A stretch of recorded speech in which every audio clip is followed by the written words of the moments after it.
has affected the relationship by not seeing each other for a year and 6 months already. I didn't have a lot of money.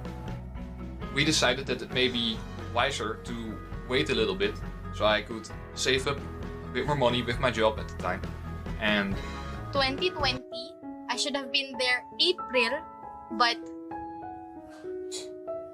pandemic happened. So, by the powers vested in me in the state of Utah in the USA, I now pronounce you husband and wife. You may virtually kiss your bride. Congratulations.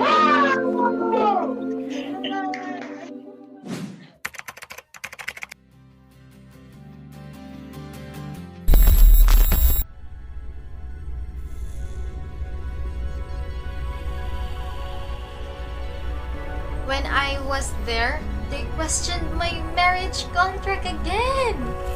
Well, I do understand that because not all of them are aware of online marriage.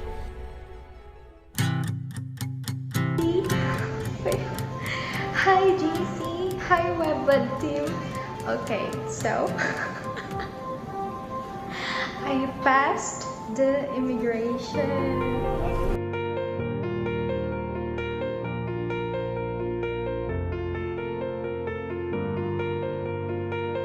This if to verify something like this, if it's legal or what.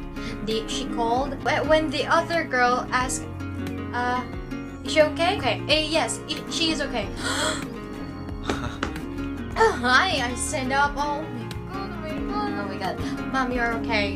You're okay. You're allowed to board and yeah, travel, something like that. And I was really nervous at that time. All of them is congratulating me. The people there, the one who questioned my requirements. Congratulations, your document is legal.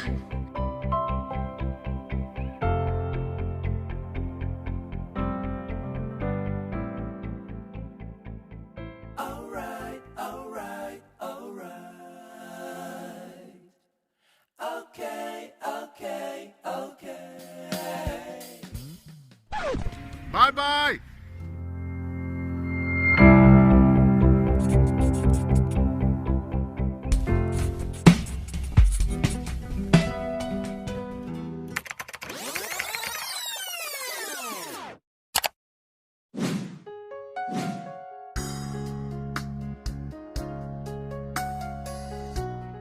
Thankfully, my bosses gave me a bit of free time while she was here, so that was nice. But yeah, at least I got to see her.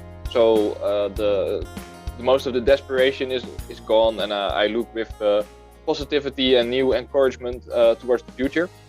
Not that I have a lot of time for desperation, because I'm, you know how busy I am with work, and that hasn't become any less. Double time, basically, just working hard. I kind of like it that way too. And I have sent an email to the municipality of where I live, asking, well, or telling them that, yeah, I'd like to register this marriage from Utah, and what do you need for that, and how should we do that?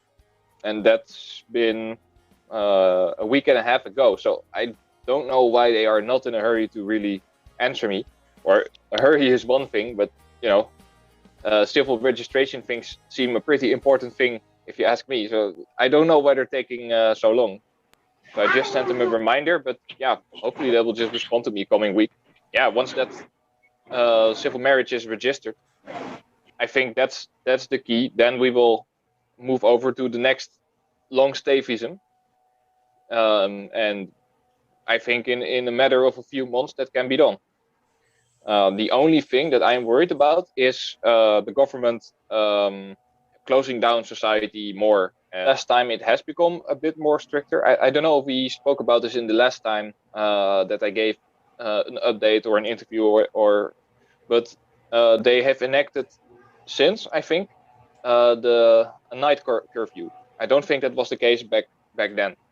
9 p.m. till, 3 or 4 a.m. you're not allowed to be outside unless you have like a very specific declaration that or a valid reason or something, because the virus can't hurt you if you go outside before the time. but it can hurt you if you are alone in your car driving to work after that time. So I have been practicing civil disobedience in this case. Every Sunday night I drive to my work specifically through that time because I'm such a rebel. But I have not been stopped yet. Police presence here and there, but I haven't experienced any trouble yet. This law has been enforced, but there is a certain group in the Netherlands who has brought a objection to the law in front of a judge, and the judge gave them right and said the night curfew can no longer be enforced because it's inconstitutional. It's not constitutional. There we go. Within the same day, I think within half a day, the government came together and they enforced the law again. As for opening the borders, I think that will probably just remain the same for the time being as it has been. And well, since Marilu has already managed to come in on the last visa, that we can probably do that again on the long stay visa we have planned for the future. If the rules don't change any further, which I don't think they will do in the coming future. Maybe if cars will be able to register our marriage in Gemeente in the Netherlands, that will maybe helpful because we are still married in Utah law. I think that is a little difficult yet. It's amazing that we can call ourselves husband and wife now, at least legally speaking. But now I think it transcends beyond the legal bit, even if it's not yet sacramentally so. So we still have to do the church wedding in the future. But apart from that, I greet her sometimes, half jokingly. I say like, "Hello, Mrs. Schaafsma," to address Marilu, and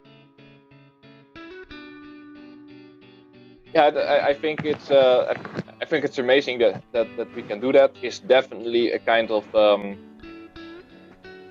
the bridge is there.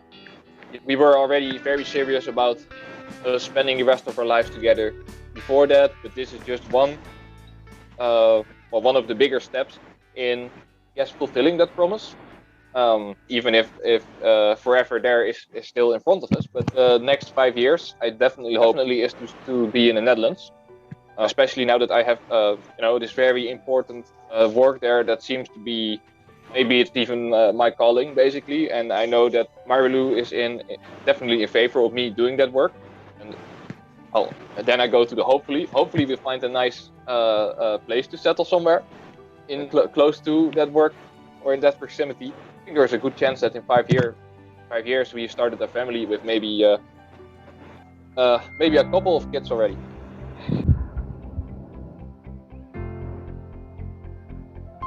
My advice is don't lose hope. Everything will fall into place. Like, trust God's plan, because we've been through a lot, and it's really hard situation for both of us, and I know there is much harder situation than ours. Don't lose hope. Keep on looking for something, or keep on looking for a way to see each other, because if there's a will, there's a way. Really, like you can do something if you look into it, if you will try to look further on it, because there's no problem that there's no solution. I think so. I really think so. That my advice is, if you really love each other, stick with it, because of course the goal is to have your life together, to build a family together, etc., and then at some point you will promise that you'll stick with each other through the hard times. So if you cannot make it through these hard times, if you really love each other, you stick with each other through the hard times.